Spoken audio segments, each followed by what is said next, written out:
اصحاب کہف کا نام تو سنا ہے نا ماشاءاللہ آپ حضرات. پہلے اس کی فضیلت میں ایک حدیث نہ بیان کروں. نبی کریم صلی اللہ علیہ وسلم نے فرمایا، یہ مسلم شریف کی حدیث ہے، دجال آئے گا قیامت کے قریب اور بڑے لوگوں کو گمراہ کرے گا. تو حضور نے فرمایا جو سورہ کہف کی 10 آیات زبانی یاد کر لے نا، وہ دجال کے فتنے سے بچ جائے گا. اللہ توفیق عطا فرمائے. اس سورہ مبارکہ کی آیت نمبر 9 سے اصحاب کہف کا ذکر شروع ہوتا ہے. اصحاب کہف، جب حضرت عیسیٰ علیہ السلام کو اللہ کریم نے چوتھے آسمان پہ بلا لیا نا، تو دقیانوس نام کا ایک بادشاہ ہوا بنی اسرائیل کے اندر، بڑا ظالم تھا. اس نے گمراہی پھیلا دی، اور جو لوگ معاذ اللہ کفر اور شرک نہیں کرتے تھے انہیں قتل کروا دیتا تھا. تو 7-8 نوجوان اپنا ایمان بچا کے بھاگے. او ہو اللہ اکبر، ساری دنیا مال بچا کے بھاگتی، وہ 7-8 نوجوان اپنا ایمان بچا کے بھاگے کہ یہ ہمیں کہیں کفر کی طرف نہ لوٹا دے. تو جا کے ایک غار کے اندر چلے گئے، تو ایک کتا بھی ان کے ساتھ ہو گیا. انہوں نے کتے کو بڑے روڑے مارے کہ یہ اگر بھونکے گا، آواز نکالے گا تو ہم پکڑے جائیں گے، ہم نے تو چھپنا ہے. پر اس کو نہ ولیوں سے پیار ہو گیا تھا.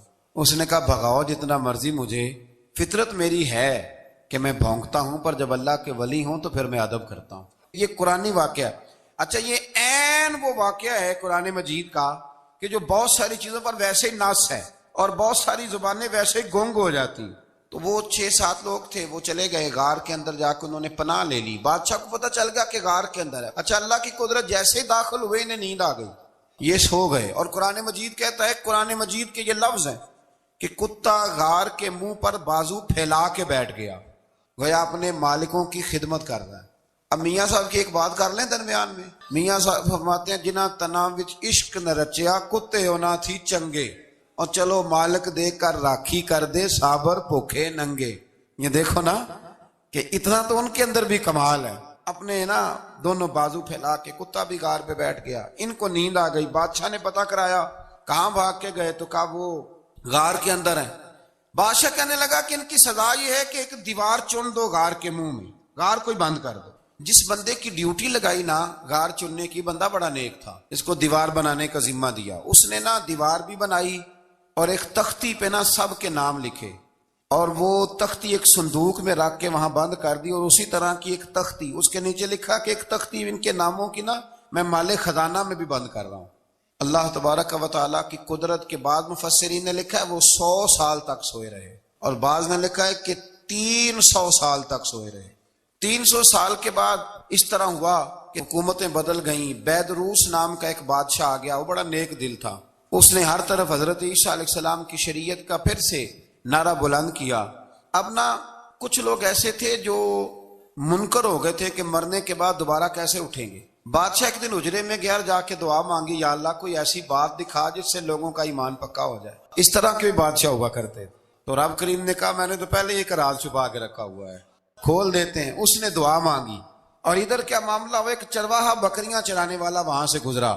اس نے سوچا یہ دیوار ہے، اگر اس کا منہ کھول لوں نا کبھی تو میری بکریاں یہاں تھوڑا سا دھوپ کے اندر سستا لیا کریں گی. اس چرواہے نے کیا کیا کہ اس نے وہ دیوار گرائی تاکہ میری بکریاں اندر جایا کریں. وہ دیوار گرائی تو اس نے اندر 6-7 لوگ سوئے ہوئے دیکھے، اور کتا بھی سویا ہوا دیکھا. اللہ تبارک و تعالیٰ اپنی قدرت سے، اپنے فضل سے ان کی کروٹیں بھی بدلتا رہا. اپنی قدرت سے ایک طرف انسان پڑا رہے نا تو اعضاء گل جاتے ہیں، ان کی کروٹیں بھی بدلی جاتی، مناسب روشنی بھی دی جاتی اور حرارت بھی. اس نے دیوار گرائی تو ان کی آنکھ کھل گئی. ایک دوسرے سے کہنے لگے آج تو بڑی گہری نیند سوئے ہیں یار، آج تو لمبی نیند پوری کر لی، چلو بھوک بڑی لگی ہے ایک دوست کو بھیجو. یہ سارا واقعہ قرآن مجید میں موجود ہے، میں اپنے لفظوں میں بیان کر رہا ہوں. جاؤ ایک دوست کو بھیجو بازار سے نا کھانا لے آئے. پیسے وہی 300 سال پرانی کرنسی. وہ جب نان بھائی کی دکان پہ گیا نا سامان لینے، اس کو پیسے دیے تو نان بھائی نے ہاتھ پکڑ لیا، کہنے لگا میاں تو کدھر سے آیا، یہ کون سے پیسے؟ اس نے کہا پیسے کاہے کہ میں بھی سوچ رہا ہوں کہ حالات بدلے ہیں، سارے حضرت عیسیٰ کا کلمہ پڑھ رہے ہیں، ماحول اور ہے. اس نے کہا تیرے ہاتھ کوئی خزانہ لگ گیا. یہ تو ہم نام سنتے تھے کہ یہاں کوئی دقیانوس نام کا بادشاہ رہے، کوئی خزانہ، بتا کہاں سے لیے. شور ہوا، حاکم شہر تک خبر پہنچی، بادشاہ تک پہنچی. اس نے بتایا کہ بھئی ہم تو دقیانوس کے ڈر سے بھاگے ہیں، کل بھاگے ہیں یا آج سویرے، اتنا زیادہ ہمیں پتہ نہیں، کل یا آج سویرے بس نا. اتنا سا ہمیں یاد ہے کہ ہم گئے تھے. بہرحال لوگ جمع ہو گئے، اکٹھے ہو گئے، غار تک پہنچے. اب جو غار کے اندر تھے وہ پتہ کہتے کہتے لگتا ہے ہمارا دوست پکڑا گیا ہے. پکڑا گیا تو بندے جمع ہو، وہ اندر ڈر رہے تھے، تسبیح کر رہے تھے، اللہ کو یاد کر رہے تھے، ادھر یہ پہنچ گیا جب ان لوگوں نے یہ جیتا جاگتا رب کے فضل کا نمونہ دیکھا۔ اور بادشاہ نے کہا کہ یہ کیا ہے، صندوق کھولا تو اس کے اندر وہ تختی لکھی تھی کہ یہ ان کے نام ہے، یہ دقیانوس سے ڈر کے بھاگے ہوئے ہیں، یہاں یہ سو رہے ہیں، اور اسی کی ایک تختی میں نے فلاں جگہ بھی دفن کیا، وہ تختی بھی وہاں سے نکل آئی۔ اب سب لوگوں کی آنکھوں میں آنسو آئے اور سب کہنے لگے لا الہ الا اللہ، لا الہ الا اللہ، لا الہ الا اللہ، سب کہنے لگے ان اللہ علی کل شیء قدیر۔ جب ان کی بات پوری ہو گئی، لوگوں کے ایمان پختہ ہو گئے، تو اصحاب کہف کہنے لگے کہ ہمیں اب اجازت ہے، ہم پھر دوبارہ غار میں جاتے ہیں۔ وہ غار میں گئے تو رب نے پھر انہیں موت عطا فرمائی، نیند عطا فرمائی، تحفہ دیا۔ بادشاہ نے پھر اس کے آگے دیوار بنائی اور وہاں بادشاہ نے ایک مسجد تعمیر کرا دی، لوگ زیارت کرنے جاتے۔ یہ اصحاب کہف کا ذکر ہے۔ اب یہاں ہمارے مفسرین نے لکھا ہے کہ وہ جو کتا تھا نا وہ بھی ساتھ ہی تھا۔ اللہ قیامت والے دن اسے انسانی، یا تو انسانی شکل ملے گی، یا جیسے رب کا فضل ہوگا رب کریم اسے بھی جنت عطا فرمائے گا۔ اس نے تبلیغ کی، دین کی، اس نے کیا کیا؟ تبلیغ کی، نمازیں پڑھی، روزے رکھے، حج کیا، 10 ہوتے صحیح اس کیتا کی۔ اسی آخیے نا خدا کے فضل سے ہم پر ہے سایہ غوث اعظم کا، ہمیں دونوں جہاں میں ہے سہارا غوث اعظم کا۔ لوگ پریشان ہو جاتے ہیں، کہتے ہیں کس طرح کی بات کرتے ہو؟ تو میں نے کہا اصل میں تیرا عقیدہ کچا ہے۔ وہاں تو کتا چلا جائے ولی کے پاس تو رب اسے جنت دے دیتا ہے، تو جھیکتا جاتا مومن جائے تو اللہ کیوں فضل نہیں فرماتا؟ اس سے آگے نا پھر آیت نمبر 32 ہے، اس میں اللہ تبارک و تعالیٰ نے 2 لوگوں کا واقعہ بیان کیا ہے۔ فرمایا ایک شخص کے انگوروں کے باغات تھے اور چاروں طرف سے انہیں کھجوروں کے درختوں نے گھیر رکھا تھا، اور درمیان میں کھیتی بھی تھی اور بیچ میں دریا بھی بہہ رہا تھا، اور ان باغات نے بہت عمدہ فصل دی۔ ایک دن یہ شخص اپنے ساتھی سے کہنے لگا میرا مال اور افرادی قوت تم سے زیادہ ہے، مجھے یقین ہے کہ یہ باغ کبھی برباد نہیں ہوگا۔ اول تو مجھے قیامت کا یقین ہی نہیں معاذ اللہ، لیکن اگر قیامت آئی تو مجھے وہاں سے بھی بہتر مال ملے گا۔ اس کے دوسرے ساتھی نے کہا تو اپنی اصل کو بھول گیا ہے اور تو نے اپنے خالق کی ناشکری کی جو کہ وحدہ لا شریک ہے۔ اگر تم نے باغ میں داخل ہوتے وقت ماشاءاللہ لا قوت الا باللہ کہہ دیا ہوتا تو یہ تمہارے حق میں بہتر ہوتا۔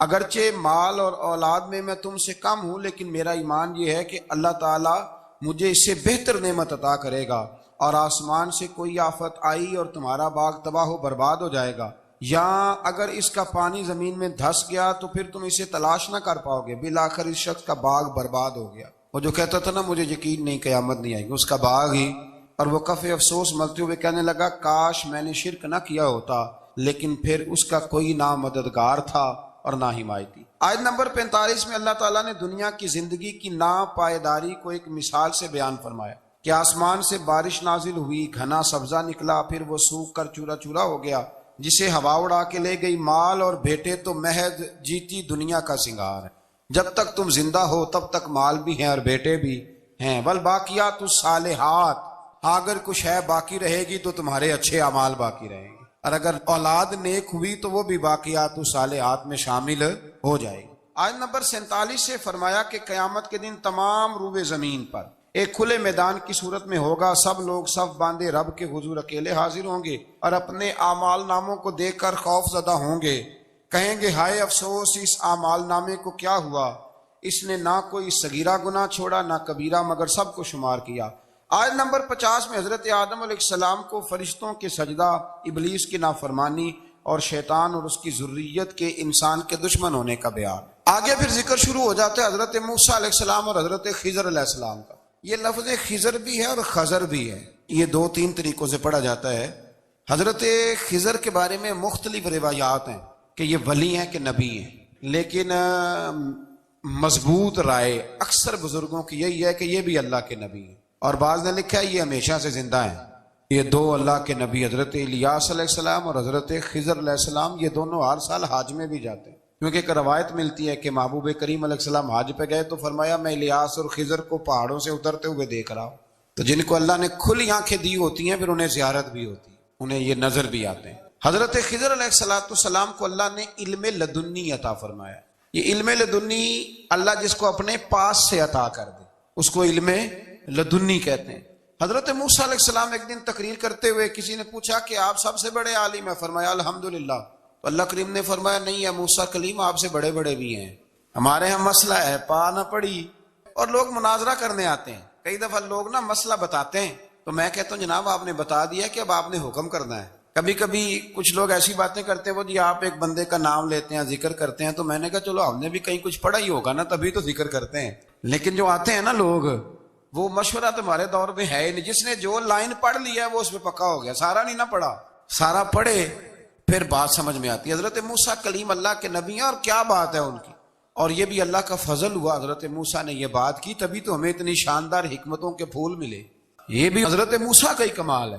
تو حضرت موسیٰ نے کہا کہ اے اللہ وہ جو مجھ سے بڑا ہے عالم ہے وہ کہاں ملے گا جس سے میں حکمت کی بات سیکھوں؟ تو فرمایا جہاں مجمع البحرین ہے نا، دو دریا ملتے ہیں، وہاں وہ ملے گا۔ حضرت موسیٰ کلیم سے اللہ نے فرمایا کہ جاؤ جہاں دو دریا ملیں گے نا وہاں تمہیں وہ شخص ملے گا۔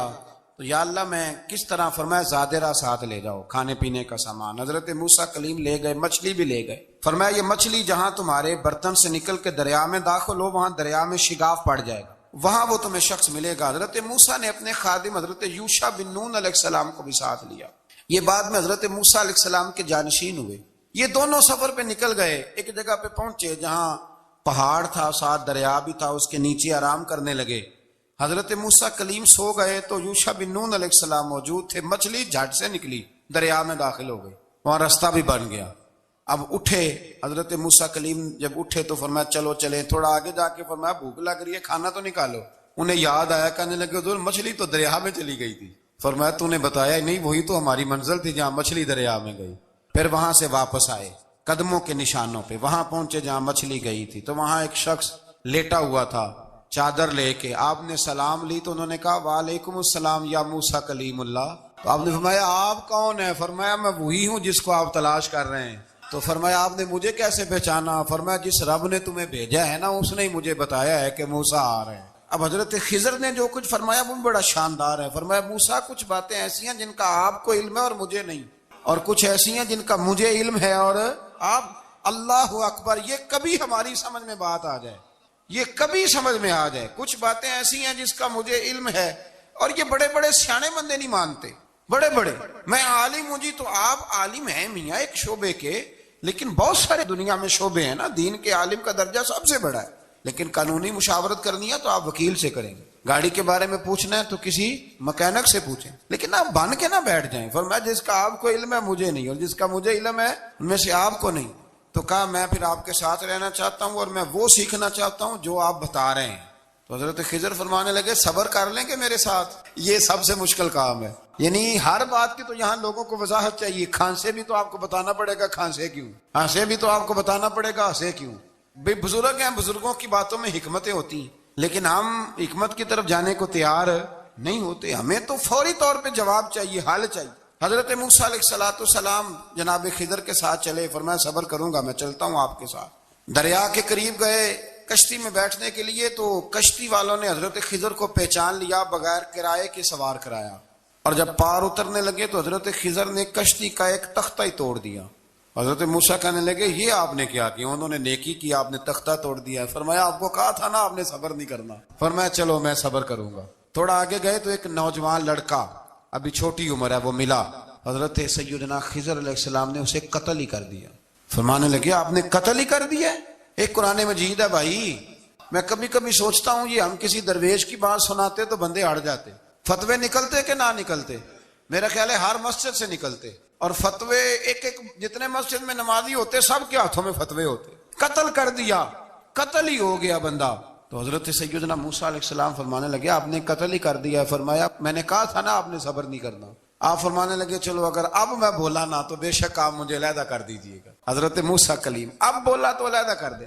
ایک بستی میں داخل ہوئے، بستی کے لوگوں سے پانی مانگا تو انہوں نے پانی بھی نہ دیا، آرام کرنے کو جگہ بھی نہ دی، پر وہاں ایک دیوار گر رہی تھی، حضرت خضر علیہ السلام نے سیدھی کرنی شروع کر دی، ساری دیوار بنائی۔ تو حضرت موسیٰ کہنے لگے کن لوگوں کی خدمت کر رہے ہو جنہوں نے پانی بھی نہیں دیا، انہوں نے پانی تک نہیں پوچھا۔ فرمانے لگے بس بھیا آپ نے وعدہ کیا تھا کہ اب بولیں گے تو بے شک علیحدہ کر دینا، آپ بولیں، اب آپ کا اور میرا ساتھ زیادہ نہیں چل سکتا، آپ بولیں۔ جو بول پڑے نا، غلامی کرے تو رستے لمبے چلتے ہیں، اور جو بولے نا جس کو وضاحتیں چاہیے ہو وہ غلام نہیں ہوتا، اس کے ساتھ پھر باتیں لمبی ہاں تو آنکھ بند کر کے چل. ہاں آزم جاتے لائیے ہی نہ تجھے لائیے تھے. پھر آنکھ بند کر کے پیچھے چل کے بات ختم ہو گئی. حضرت خضر علیہ السلام نے جب کہا نا کہ اب آپ کا وعدہ ختم ہو گیا, فرمایا میں آپ کو جانے سے پہلے حکمت بتاتا ہوں. یہ وہ علم ہے جو اللہ نے مجھے اپنے پاس سے عطا فرمایا ہے. یہ وہ ہے جو علم لدنی ہے. کہا جناب کیا مطلب؟ فرمایا وہ جو میں نے تختہ توڑا تھا نا, تو یہ مسکین بچے ہیں جن کی کشتی تھی, تو دریا کے اس پار بادشاہ کھڑا تھا. وہ جو صحیح صحیح کشتیاں ہوتی تھی قبضے کر لیتا تھا, اور جو تھوڑی سی ٹوٹی پھوٹی ہوتی تھی نا وہ چھوڑ دیا کرتا تھا. تو میں نے تھوڑی سی کشتی ان کی اس لیے توڑ دی ہے تاکہ دیکھے گا تو چھوڑ دے گا, اس لیے میں نے بھلا کیا ہے. اور فرمایا وہ جو بچہ میں نے قتل کیا نا وہ شروع سے ہی کفر کا دل دادا تھا.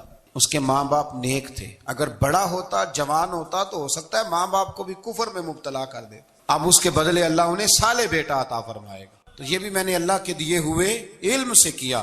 اور فرمایا یہ جو دیوار میں نے نبی ہو کے یا ولی ہو کے مزدوری کر کے دیوار بنائی ہے نا, اللہ اکبر, فرمایا یہ دیوار عام لوگوں کی نہیں, یہ یتیم بچوں کا خزانہ ہے دیوار کے نیچے. یہ گر جاتی تو خزانہ ظاہر ہو جاتا. اور بچائی اس لیے ہے کہ وَكَانَ أَبُوهُمَا صَالِحًا, ان بچوں کا باپ نیک آدمی تھا. ان کا باپ, قاضی ثناء اللہ صاحب پانی پتی فرماتے ہیں ڈائریکٹ باپ نہیں تھا, 7ویں نسل میں جا کے باپ بنتا تھا.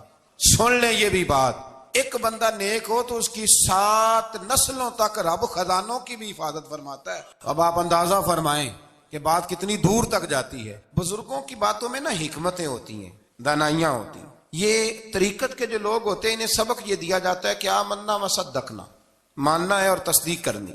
ہمارا معاملہ یہ ہے کہ یہاں وضاحت دینی پڑتی. وہ جی وہاں کیا ہوا تھا, وہ جو گاڑی آپ کے پاس ہے تو وہ کہاں سے آئی, تو وہ جو کل آپ نیا جوڑا پہن کے آئے تھے تو وہ کدھر سے آیا. تو جو لوگ وضاحتیں مانگتے ہیں وہ اپنے نہیں ہوتے, ان کا غلامی کا رشتہ نہیں ہوتا. حبیب اور ہوتا ہے, شریک اور ہوتا ہے. شریک وضاحتیں مانگتے ہیں, حبیب محبت کرتے ہیں. ہمارا آج سب سے بڑا المیہ یہ ہے, سب سے بڑا, کہ ہم کسی حکمت کے تحت کوئی بندہ اگر کوئی کام کر رہا ہے تو مجبوری ہے کہ ہمیں وہ حکمت بتائی جائے. ایسا نہ کریں. یہ طریقہ حضرت غوث اعظم رضی اللہ تعالیٰ عنہ, حضور غوث پاک رضی اللہ تعالیٰ عنہ کو ایک شخص ملنے آ گیا. ملا علی قاری نے لکھا ہے, آپ کے ایک مرید نے کہا چل میرے پیر سے ملنے. کہنے لگا میں نہیں جاتا ملنے کسی پیر شیر سے. کہا نہیں آؤ تو صحیح. وہ آیا نا تو اس نے دیکھا کہ 50 گھوڑے عربی نسل کے کھڑے ہیں غوث پاک کے دروازے, موٹے تازے چوڑے عربی نسل کے گھوڑے. اس کے ذہن میں خیال آیا, کہنے لگا یار سواری کے لیے اگر رکھے ہیں تو ایک بھی کافی تھا, 50 کی کیا ضرورت تھی. اللہ اکبر. اب واقعی 50 کھڑے تھے, مرید کے پاس جواب ہی کوئی نہیں تھا. کہنے لگا یار پتہ مجھے بھی کوئی نہیں, لیکن حضرت صاحب نے رکھے ہیں تو حکمت ضرور کوئی ہوگی. اللہ اکبر. وہ چلے گئے واپس. وہ روز تنقید کرتا, کیسا تیرا پیر ہے 50 گھوڑے رکھے ہوئے, کیسے تیرا پیر ہے 50 گھوڑے رکھے ہوئے. کچھ دن گزرے تو ملا علی قاری کہتے ہیں وہ اعتراض کرنے والے کے پیٹ میں کوئی تکلیف ہوئی. بغداد کے سب سے بڑے طبیب کے پاس گیا. اس نے کہا تیرا تو جگر تباہ ہو گیا ہے, عربی نسل کا ایک گھوڑا چاہیے, اس کو ذبح کریں گے, اس کا جگر نکالیں گے, اس کی دوائی بنا کے تجھے کھلائیں گے, اور 50 گھوڑے ہوں گے تو بچے گا. اب پریشان ہو گیا, کہنے لگا گھوڑے ہیں تو صحیح, پر جو میں حال کر رہا ہوں گا گھوڑے تو نہیں ملیں گے, میرا تو جوتوں والا کام ہے, وہ شاید مل جائیں. لیکن جب انسان مرنے لگتا ہے تو پھر اس کو ڈوبتے کو تنکے کا سہارا. اپنے دوست کے پاس گیا, کہنے لگا چل تیرے پیر کے پاس چلیں. اس نے کہا تجھے نہیں لے کے جانا, تو تنقید کرتا ہے. کہتا ہے ایک دفعہ چاہیے کیا, کا گھوڑے. کہنے لگا تیرے لیے رکھے ہیں کوئی, جا دوڑ جا, میرے حضرت صاحب کی ضرورت کیا ہے. لیکن جب غوث اعظم کی خانقاہ میں داخل ہوئے نا تو حضور غوث اعظم اٹھ کے ملے. اللہ والے دلوں میں باتیں نہیں رکھتے. ماتھا چوما اور فرمانے لگے میاں تو ایک دن نا میری گلی سے گزر رہا تھا تو میری تیرے اوپر نظر پڑی, تو مجھے نظر آیا تو بیمار ہوگا, اور تیرا علاج عربی نسل کے 50 گھوڑوں کی وجہ سے ہوگا, تو میں نے تیرے لیے لا کے کھڑے کیے ہوئے ہیں, تیرے لیے ہی کھڑے کیے ہیں. اب تو نا گھر بھی لے جانے کی ضرورت نہیں, چارہ بھی میرے مرید ہی ڈال دیا کریں گے. تو اس طرح کرنا, روز آنا ایک گھوڑا لے جانا, پھر اگلے دن آنا تو دوسرا. وہ خدا کے بندے تیرے لیے رکھے تھے, تو تنقید کر رہا ہے. اللہ کے بندے پردہ پوش ہوتے ہیں. ہاں شرط یہ ہے کہ وہ بندہ صالح ہو, دیندار ہو, وہ والا پیر نہ ہو جو نماز بھی نہ پڑھے اور گھوڑے 15 رکھے ہوئے ہوں اس نے, وہ والا معاملہ نہ ہو. تو میرے عزیز یہ یاد رکھیں کہ اللہ تبارک و تعالیٰ کا بندہ جب آپ کا روحانی علاج کرتا ہے نا, روحانی علاج سے مطلب جادو ٹونے کا علاج نہیں, روحانی علاج وہ ہوتا ہے کہ میرے گناہوں کا علاج ہو جائے, حسد بغض کینہ عداوت یہ نکل جائے. تو وہ کچھ ایسے نسخے بتاتا ہے جو سمجھ میں مرید کی نہیں آتے, لیکن وہ ضروری ہوتے ہیں. انہی نسخوں کو استعمال کرنے سے انسان کا فائدہ ہوتا ہے۔